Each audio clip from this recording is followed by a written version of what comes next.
How's everybody doing tonight? Welcome to Cup of Joe with Joe. And God, gotta love, coming in, trying to make things happen at the last minute. So give me a few moments here while I work through some of my processes. How you doing today, James? Welcome. Good morning, America. Welcome to Cup of Joe with Joe live on KRTD Media.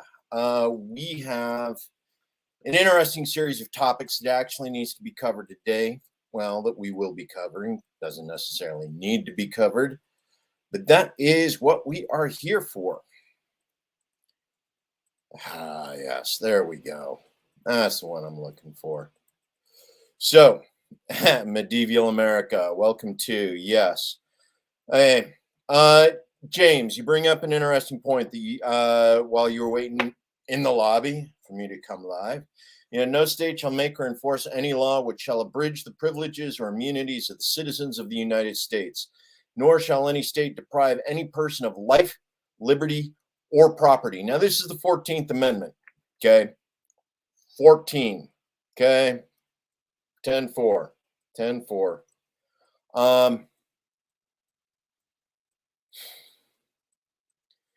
Now, this is interesting because as we start getting into the idea and concepts behind what goes on in America for a number of reasons, let's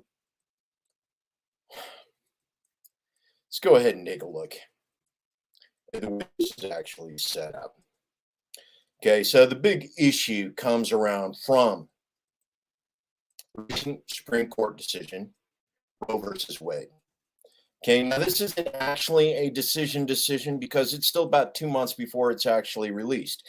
It's going to be about 2 months before any lawyers will actually be able to take what Justice Alito's opinion says, which is why it's all still in revision. It's still in significant revision because everybody's looking at it going, what the hell? Okay.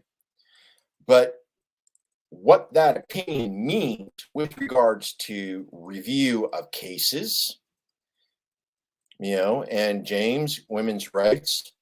Lana, yeah, go ahead and make the tea. I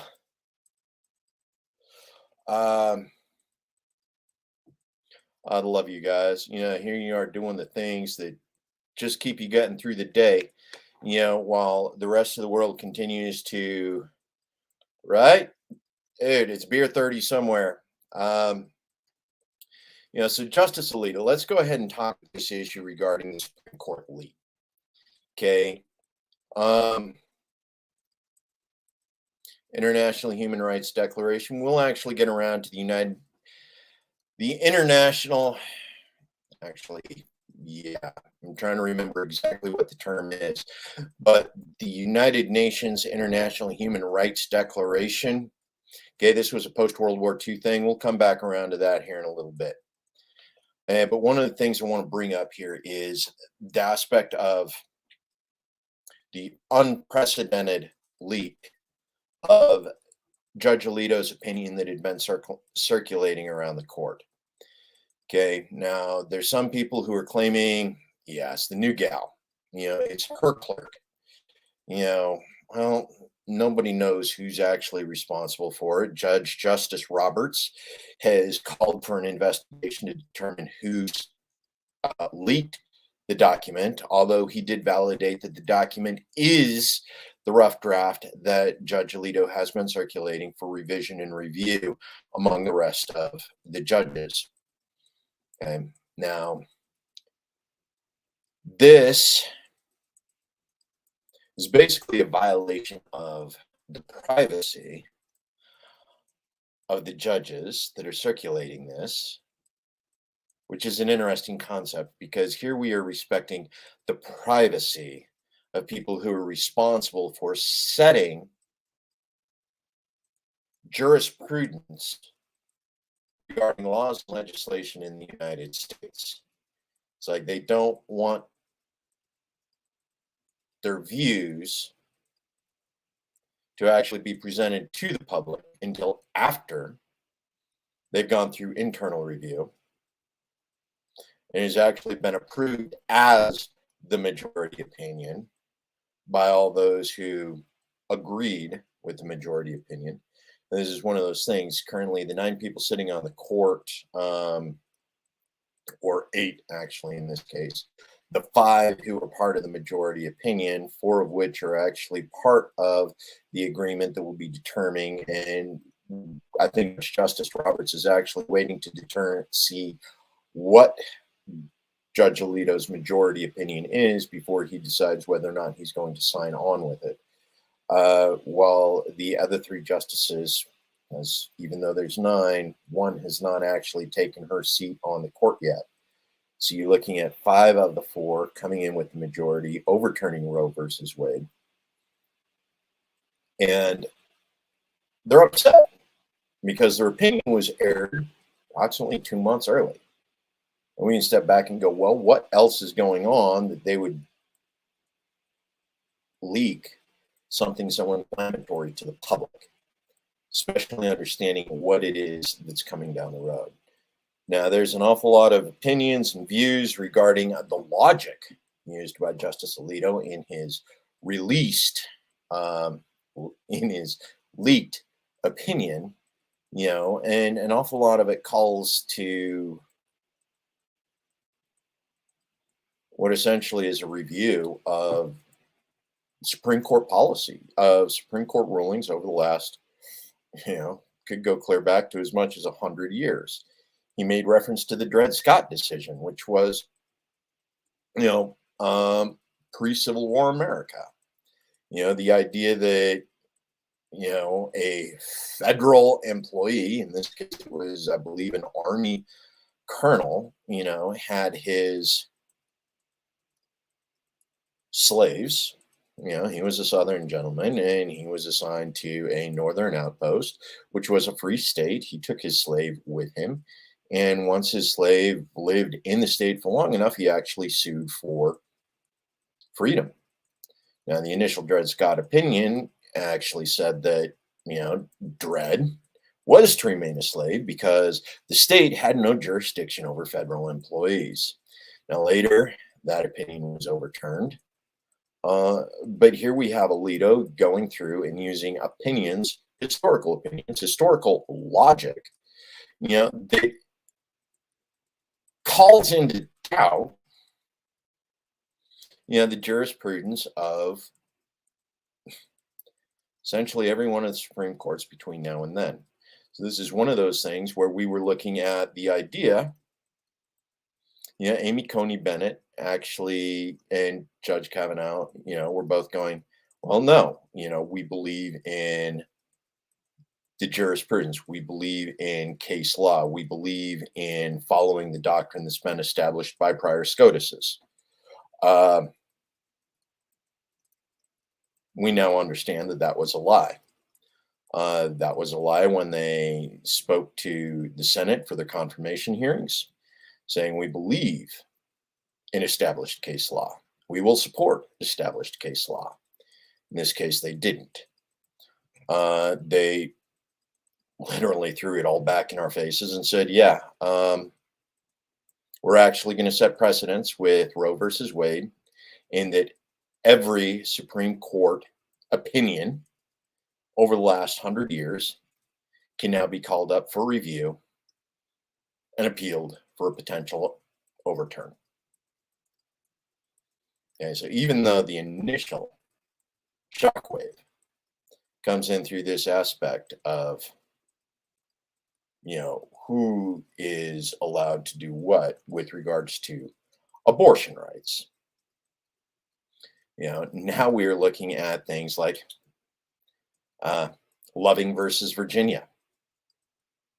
Okay, so for those of you who are familiar with Loving versus Virginia, this was an interracial couple had been married in another state. And when they moved to Virginia, Virginia law made it illegal for them to remain married. As a result, the Loving family had to sue Virginia in order for the right to maintain the associations with that. James, man, I love you. As much as that would, be one approach, I don't see that we're actually going to make it happen. Hey, Sandy, appreciate it stopping by. Yeah, make sure this gets shared out. Let people know this show is happening, and what it is that we're actually discussing. Okay. Um, so, ooh, interesting aspects. Um, Now, we've covered the issue with the leak and what that may represent. One of the other things that we're looking at beyond the essential call for the review of every SCOTUS decision, over the last 100, maybe even 200 years, especially considering Justice Alito went so far back as, uh, you know, jurisprudence decisions prior to inception of the United States. He went back to common law that was 300 years old. Okay. Think about that, folks. One of the things we think of when we think 1776, the revolution, was that all of the laws that predated the revolution were null and void. That is not true. Because of the way the Constitution was written, all of the laws that predated the Constitution, predated the revolution, just assumed the role of common law, and they were accepted and continued and maintained. Right? I get you. I get you. We're angry about the decision, could care less about the leaks.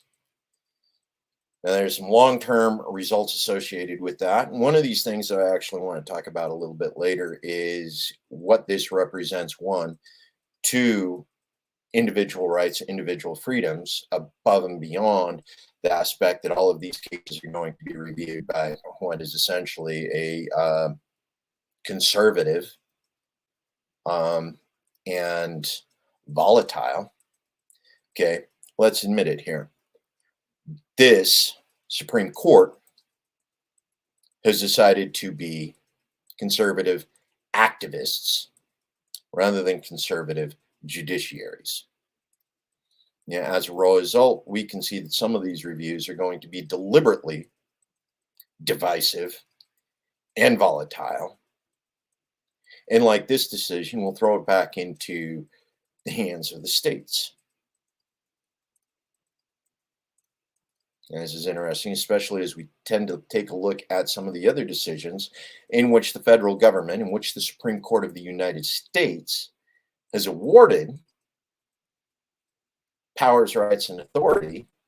In some cases, what we will even say, the implied rights or the implied authorities of the federal government that were not specifically enumerated in, yeah, give me a moment because that one's, yes, absolutely, Elena. They took a lot of law from Britain, a lot of the common law, the Virginia slave codes of 1705, which is part of that 300 years ago. The idea that miscegenation was not to be allowed, certain other aspects, 300-year-old decision, 300-year-old common law, that'd been accepted and allowed to continue to exist. And that's why I bring up the issue of Virginia versus Loving, or Loving versus Virginia. Okay. Because the reason why Loving versus Virginia had to be taken to the Supreme Court was because of the common law associated with Virginia slave codes, 1705, that were allowed to persist and allowed to be maintained clear up until Virginia sued Loving, or, Loving sued Virginia. Now, one of the things, I want to go ahead and bring up an issue here that was brought up. Might actually take me a little bit to find it. Damn.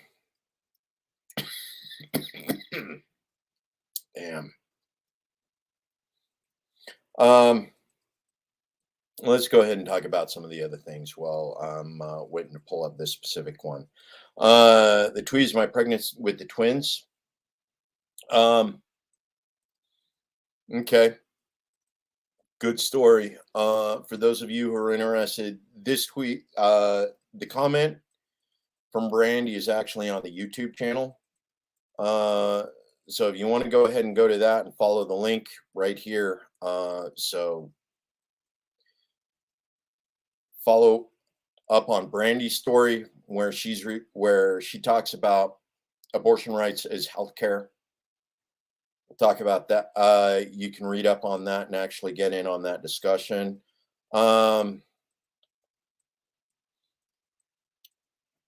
Right, well-established European countries with centuries of history. We assume the laws. Germany was making right. Honestly, it was. It was making beer way back in the day.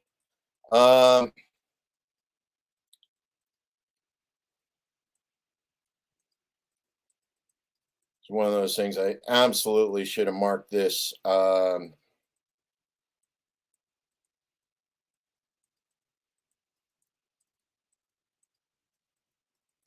Okay, McCullough versus Maryland.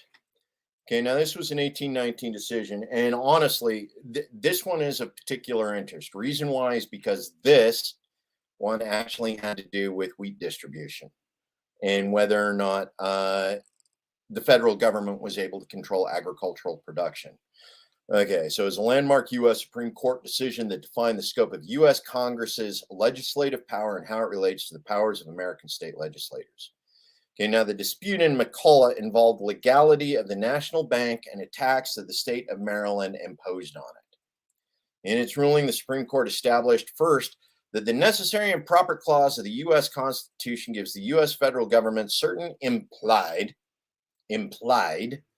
powers, which means these were not enumerated powers, these were implied powers, which means that the Supreme Court and the federal government can literally make things up as it goes because, well, the power was implied.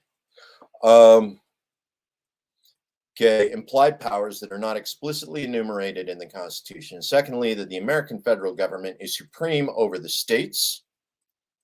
And so states' ability to interfere with the federal government is restricted. Yeah, that means we cannot tax federal institutions such as the federal bank, which was what was specifically being sued in 1819 with regards to the McCullough situation. Human rights, it's not 1819 anymore. It's not even 1789. 1789, yeah. Okay, James Doe, discussed in high school, quarter of a century, 25 years ago. For me, it was even before that. Talking Roe versus Wade, what it meant for abortion.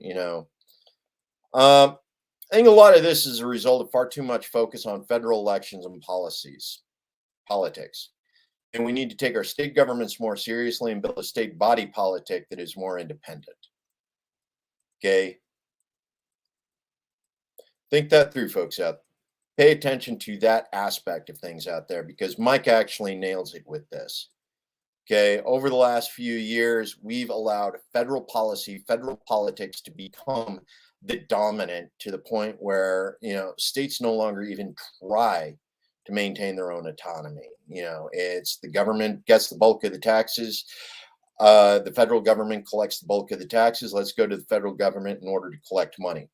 Now, Lana, let's go ahead and talk about this, Lana. Okay.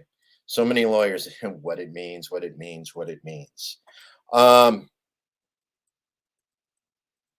Right.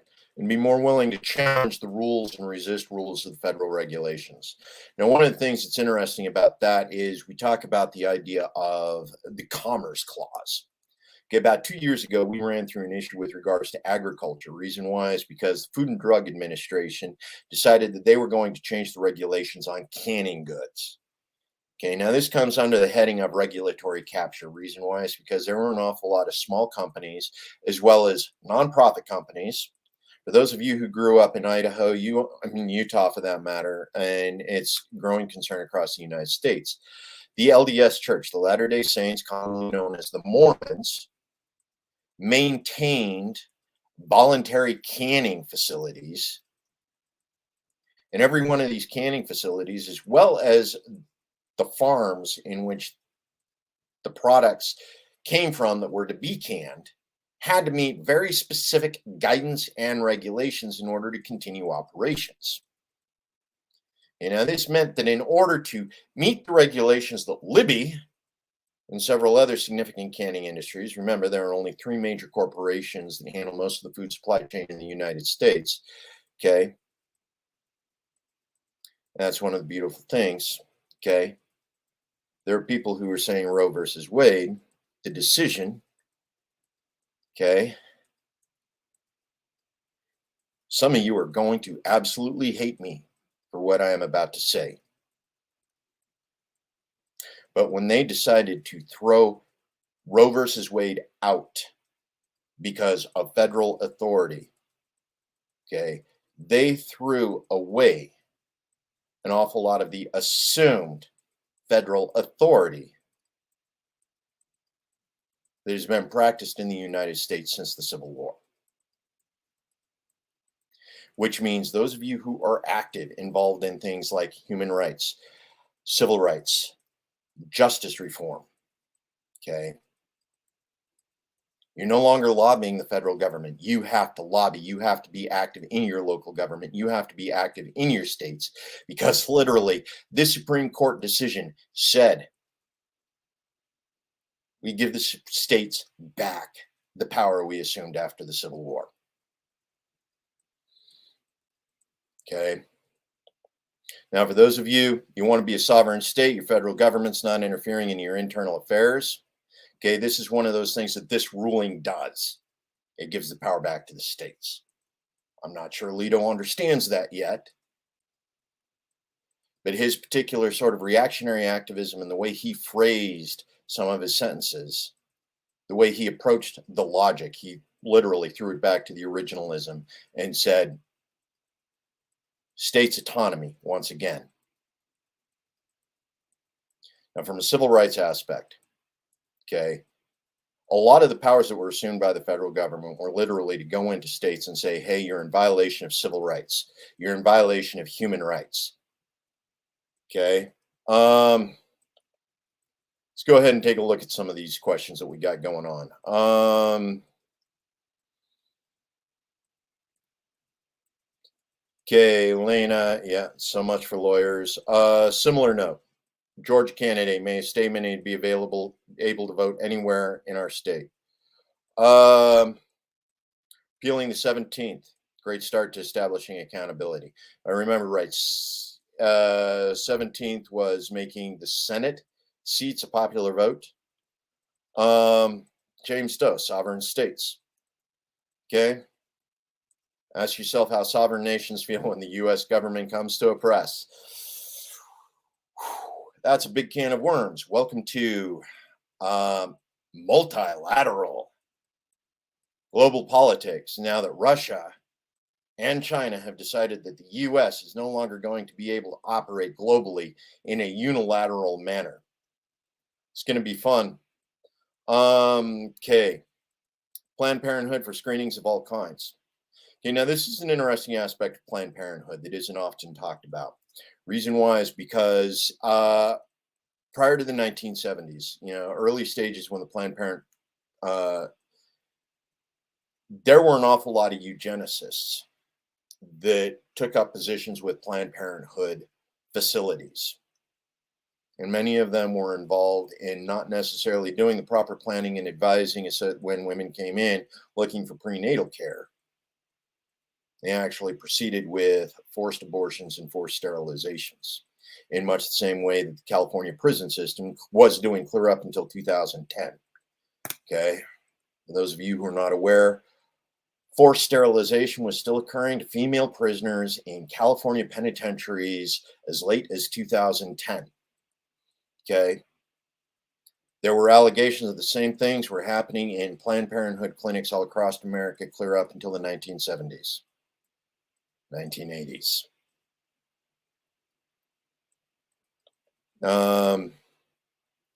Social issues not go back to the states. And this is one of those things. Okay. Now, one of the things I pointed out during one of my tweets earlier today was that we need to stop framing this in terms of abortion rights. Okay. Reason why is because that's always going to be a divisive issue. What this really amounts to is self-determination. The sovereign citizen, self-ownership, and self-determination.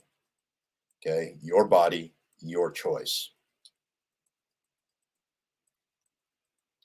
There is nothing that should be able to be brought. And as one of the things, I'm trying to remember the case, something McKay versus Shimp. Okay, now for those of you who are not familiar with Kay versus Shimp, or I'm probably getting the names right, but Kay versus Shimp, it went to the Supreme Court.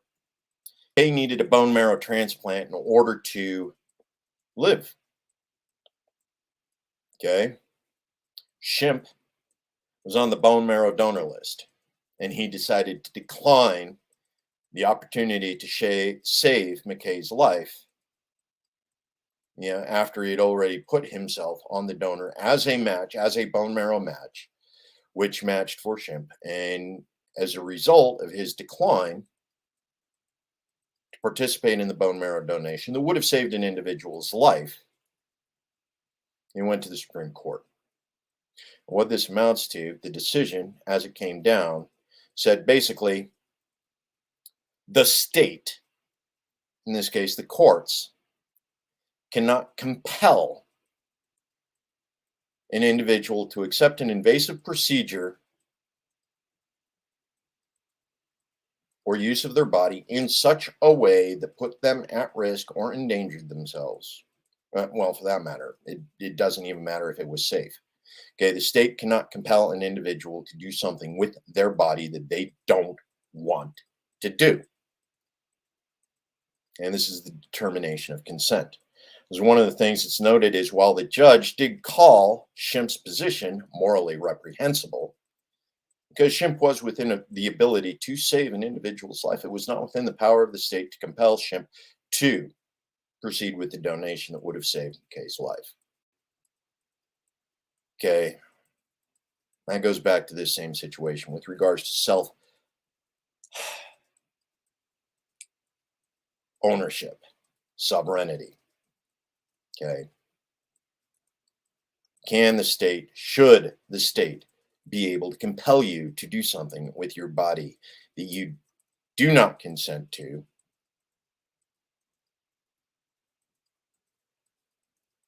Okay, regardless of your moral or ethical decision associated with it. Yeah, Lana, one of the things you've been Planned Parenthood, they've been a lot better as far as being able to provide prenatal care and advice. Um, right, that's what you were right. Direct election to the Senate, that was 17. Okay, it popularized rather than made appointments of that position.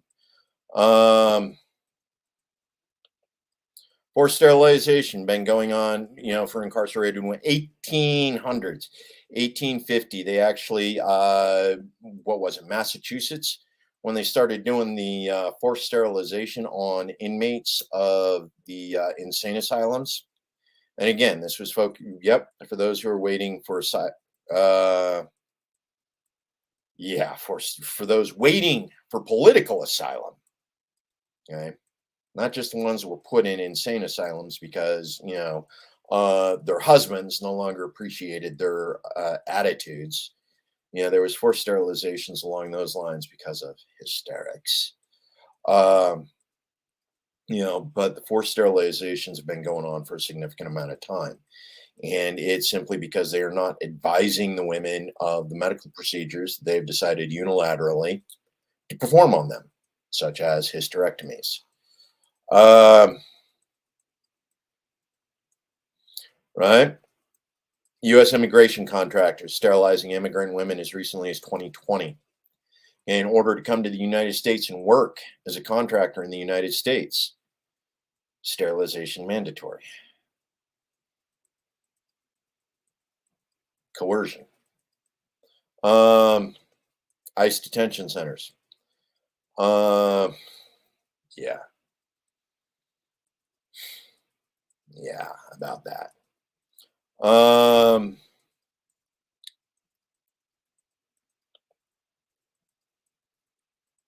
Yeah. Oh, yep. the vaccine guidance from the CDC. Okay, policy set by a bureaucracy. Nobody in the CDC is actually elected. Everybody's appointed. Yeah, still happening. James Doe ban abortion but continue sterilization, right? Welcome to the fact that the eugenics program has never actually left progressive thought in the United States. Matter of fact, eugenics is so far in our history that actually conservatives think it may be a good idea now. Okay, now again, this comes back to what is right? What is a human right? What is an individual's right to self-determination? We all got Margaret Sanger. There's an interesting name. Okay, because while some people herald Margaret Sanger as a hero, there are others that condemn her for villainy. Truth is Margaret Sanger had something she was offering to communities. And what she said in one community didn't always match with what she said in another community. Yet she was able to raise the funds for what it was she was able to do. And what was done in the name of that? Yeah. That one's an interesting concept, James. I'm not actually going to bring that one up on the screen, though.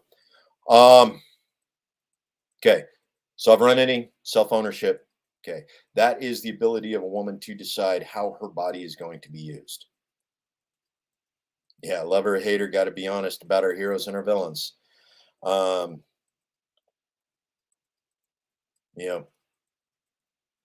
She did some not cool things. She did some cool things. Just the real case. Yeah. Okay. So when it comes to activism, this means you're actually going to have to get involved in your state politics again. Okay, whether you are looking at anything that over the next 4 years, next 2 years even, and this actually sucks, folks. Reason why is because this particular leak, the need for political activism in the United States did not happen until after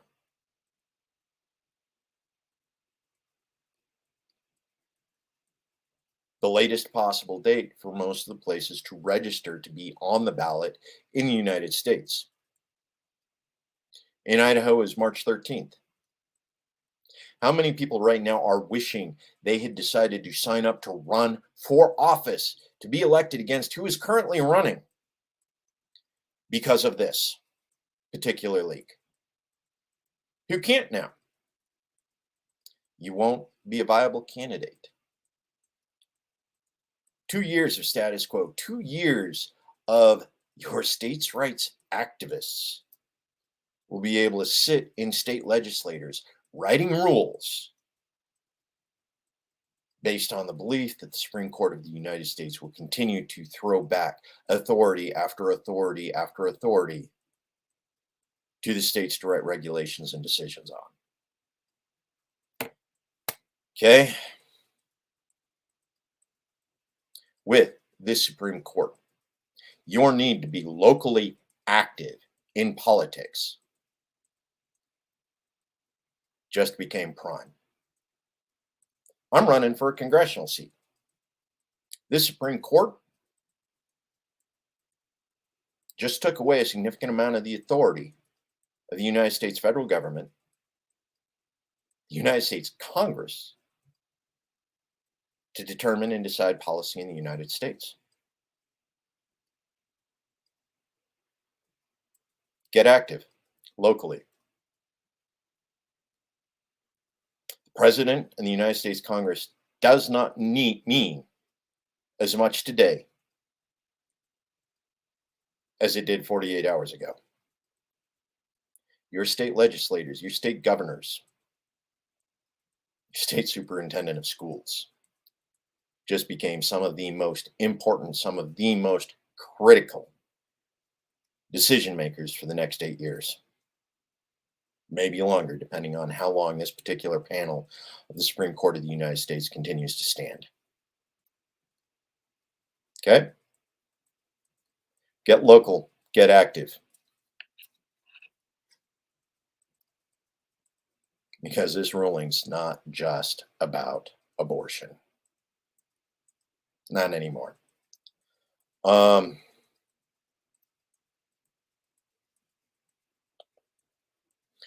Right. Mixed feelings about undermining the SCOTUS. Well, the SCOTUS undermined itself, actually, Mike. They literally said, hey, we don't actually have the authority to make the decisions, make the rulings that we've been making over the last 100 years. That is what this Supreme Court did. They said, yeah, we don't know. Nothing we decided over the last 100 years is valid now. We're going to have to relook at everything. And chances are, everything they will look at, they will throw back at the states. They'll be able to take a shot at banning state law enforcement from enforcing federal laws. Interesting. Could very well be within the realm of possibility. Federal law. Under the new guidance from the Supreme Court of the United States, will be released in about 2 to 3 months. It is quite possible that most of the executive agencies of the United States federal government, the laws and regulations that they've been writing over the past 50 years, may quite gone by. Senate District Convention. Good job, Lana. Make that happen. Yeah. Caleb Maupin. Okay. Get out. Do that. Federal government. Send in the federal government to enforce federal laws, state law enforcement. James, why didn't the Second Amendment fix this? Now, this is actually one of those interesting things I want to talk about. The idea of states' rights versus, the sovereign rights, the citizens' rights. Okay. When we talk about founding documents, one of the ones that's popular to be cited is the Declaration of Independence. The Declaration, Thomas Jefferson wrote, can't quite call it the preamble because there's no preamble to the Declaration of Independence. The Declaration of Independence is what it is. Okay, now there were enumerations that were put in after Thomas Jefferson's initial draft, before everybody actually went in to sign it. But one of Thomas Jefferson's key notes was the right to life, liberty, and the pursuit of happiness. Now, for some reason, everybody likes to assume that this was something the Constitution of the United States preserved in perpetuity simply by its declaration. It's not actually what it is, because when the Constitution of the United States was ratified, there was nothing in the Constitution to preserve the rights to life, liberty, and the pursuit of happiness. Matter of fact, the phrasing specifically went against natural law. And for those of you who are familiar with philosophy, Bentwell, I believe, was one. Okay. In order to preserve, a union. Hamilton wrote that the responsibilities of the government of the United States was for the greater welfare of the people. Not to preserve their liberties, but to look out for the greater welfare of the people. In addition to that, he did not specifically guarantee the protections of liberty in the United States. Specific wordings were to preserve the blessings of liberty.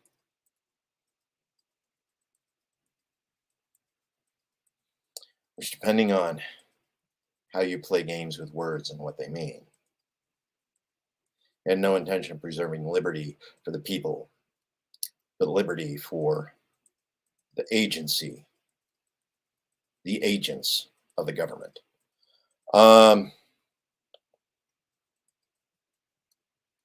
We're getting into those situations. Hamilton actually wrote the preamble for the Constitution of the United States.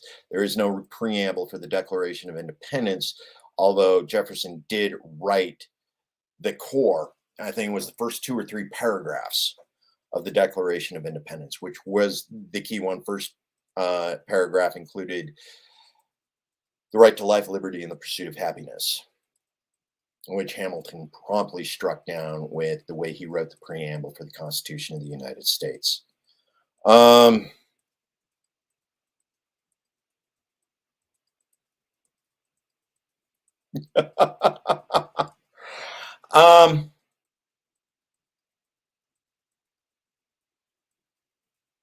I'm sorry, Brandy. It's actually an interesting concept, though. I'll be interested in getting feedback, what your husband thinks of my particular interpretation of what the opinion means. Yeah, admittedly, not being a history major, more of a dilettante with regards to history. I admit there are blank spaces in my knowledge. Mankind are more disposed to suffer while evils are sufferable than to right themselves by abolishing the forms to which they are accustomed. Thank you, Thomas Jefferson. And it's very accurate. And it's one of those things that Hamilton and his crew took very much advantage of when he, 13 years after the Declaration of Independence was written, reformed the government of the United States.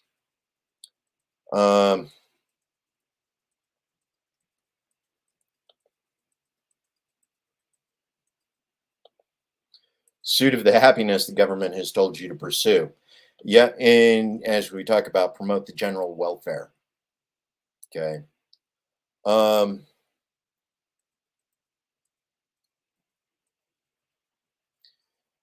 Mike, yes. Prudence will dictate the government's long established.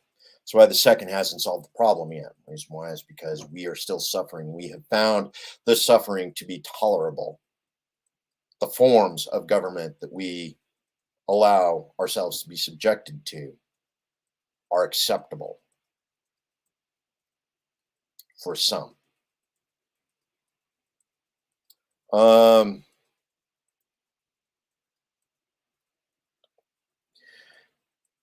Pursuit of happiness, healthcare, job guarantee. It's a living wage, being able to take care of yourself. There's different ways to achieve that. Many of which are complicated, some of which are more simple. And yeah, Lena, absolutely. Joe Firestone, excellent source. Dude, the man is an encyclopedia of history. Enjoy it, James. Enjoy it. Absolutely. Yeah. So civil rights back to the states. Important to be active in your local politics in order to pay attention. Okay, now most of us, okay, with the understanding that we take back Jim Crow era laws, the idea that common law existed, and an awful lot of that common law. This one's going to be fun. Let's go ahead and talk about this issue. Okay, during the civil rights movement, race abolition became a thing. Okay, 1970s. Critical race theory rose up in schools, law schools across the United States, because the idea was that the Marxists are looking at the ideas and saying, how are these laws classist? How do these laws affect the poor disproportionately compared to the rich? There were several law professors that actually went in and said, no, you're missing something. There's still a racial element to this. We can't simply call it critical legal theory because there is still race involved in the discrimination. It's not about poverty. We still have racial discrimination that determines policy and law enforcement all across the United States. Now, while portions of the civil rights movement were going, hey, black this, black that, black the other, black power, black movement, there was another portion of it that was going, race abolition. No black, no white, no Asian, no Hispanic. Race abolition. All laws, zero reference to racial inequity. This was the origin of critical race theory and legal theory. How do we go in and remove the racial bias to legal policy, to law enforcement organizations, to law enforcement agencies? And this actually brings us back to something that Joe Biden here said fairly recently. Probably one of the most racist things said by a sitting U.S. president since Johnson. Okay. We're going to make menthols illegal for the health of the black man. Okay. Menthols, heavily marketed to inner city black communities, is extremely dangerous, is extremely unhealthy. However, because of the marketing, it is one of the dominant forms of tobacco use in inner cities among black communities because of who the marketing targeted. Joe Biden, for the health and welfare of the black man, is going to proceed with making menthols illegal. Okay, this is a race-based policy. It will have race-based effects in the United States. It will have race-based effects in inner city communities. James Doe, yeah. Public housing, government subsidies, social responsibility.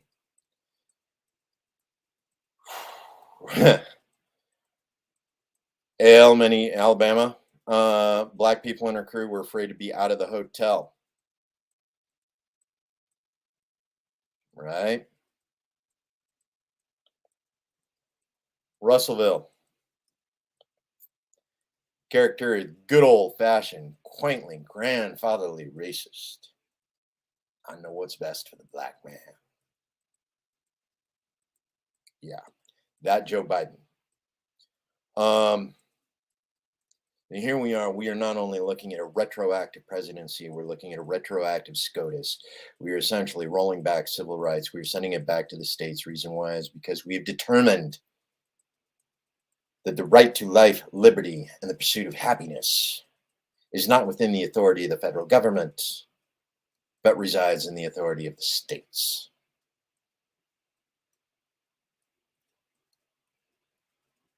Pay attention, folks. Pay attention. Okay. Reason why is because over the last few years, because of the activism associated with Trump, many of the people are sitting in seats of power in your state authority that very much want to roll back civil rights rulings, human rights rulings. They want to roll back what is an accepted policy. This was something you actually mentioned earlier. The United Nations Declaration of Human Rights. That's not right. I know it's the UNDHR. Okay, there is, following World War II, okay, First Lady Eleanor Roosevelt was actually sitting as a delegate, as an ambassador to the recently formed United Nations and helped form the panel for the Declaration of Human Rights. It is one of those things that was signed and ratified by nearly every country that was then a sitting member and has been accepted by every member country that has accepted a seat since then. Okay. These aren't the general welfare of the people as set by Hamilton. These were natural law: the right to life, the right to liberty, the right to the pursuit of happiness, the right to acquire property, the right to self-defense, the right to participate in your government. Which, if you look at states like the state of Idaho, we have several people that have been working very, very hard to make sure that participation in the Republican form of government at the state level is as hard as it is to achieve at the federal level. Work, folks. Work. You got a lot of it. Reason why is because 50 years, 60 years, 70 years of precedence with regards to human rights has been sent back to your laps. You're going to have to be involved in the state level. You're going to have to work on achieving governance, self-governance.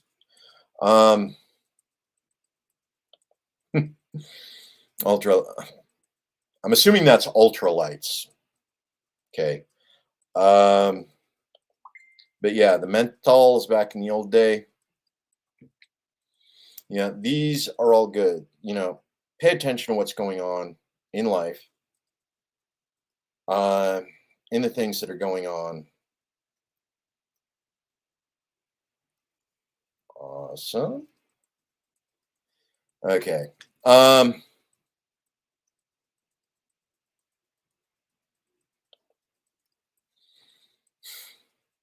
Back when they were pioneering with flavored cigarettes. Yeah, man. Oof.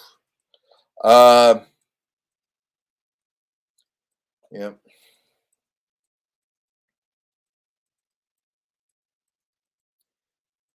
These are scary times, folks. Okay.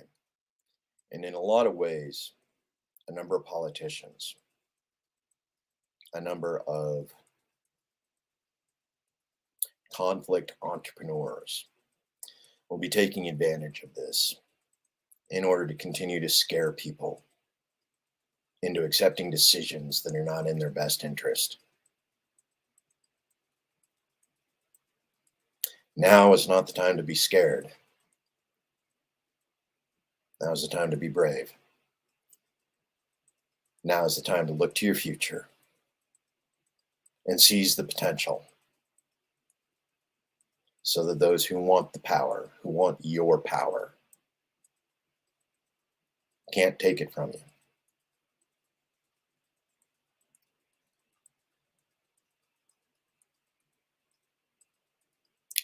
Take ownership. Take your power. Accept your role in changing the future. Accept your role in creating an evolution in American culture that denies the fear that we are being fed on a daily basis through our public news systems, through our public education. And yes, Lana, we absolutely do need to start working together. Because that's where our strength is. Our strength is in our communities. Our strength is where our power has been sent back to. It's time for us to take that power that we've been given, define what human rights in our community, so that legislators cannot take those rights away from others. So that we do not look at a review of the repatriation rates that sent Americans to live in Mexico because some white banker didn't like a collared individual owning land in Oklahoma. So we don't look at a repeat of the internment camps of World War II, where white community leaders were able to steal property and possessions owned by Japanese Americans that were sent to live in internment camps for the next 5 years. This is when it's time to stand by the members of our community. No race, no creed, one people, one community. And yes, we need to start working together because we know what's coming. We've seen the history repeat. Stand by your friends, stand by your family, stand by your neighbors, stand by your community. Family, friends, community. As long as you got those three, you can make anything happen. And we're in the process of being given back that power. Make yourself politically active. Make yourself politically powerful. Make sure your community stands behind the rights of everyone.